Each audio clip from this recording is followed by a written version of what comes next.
So how is the United States responding to being locked out of this entirely critical rare earth metal market? Well, historically, whenever U.S. hegemony has faced major threats, especially when it comes to securing critical resources, the U.S. has not hesitated to deploy its military might. The Iraq War in 2003 is a prime example, where securing access to Middle Eastern oil was one of the central motives behind the invasion. Even Iraqi precious metals and gold stores were seized by American soldiers. But now the stakes are even higher, as this exchange will challenge the United States' ability to even operate, as they can't even produce any of the materials needed to maintain its military. The very weapons that power the U.S. military, including advanced defense technologies like hypersonic missiles, are completely reliant on rare earth minerals. BRICS' control over these resources is making them increasingly difficult for the United States to access. One of the most critical minerals for the U.S. is niobium, essential for hypersonic missile components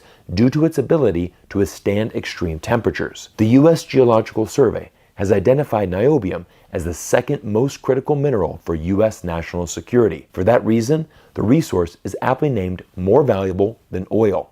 But once again, here's the opportunity. Brazil produces around 98% of the world's niobium, ensuring that the BRICS association has a strategic advantage for the future. Brazil just happens to be a founding member of BRICS and has been heavily targeted by the Trump administration. So the chances that Brazil will trade these minerals with the United States and allow the U.S. military-industrial complex to operate are slim to none. Along with niobium, heavy magnets are a critical component in both electronics and military technologies, and the numbers show how staggeringly far behind the West is.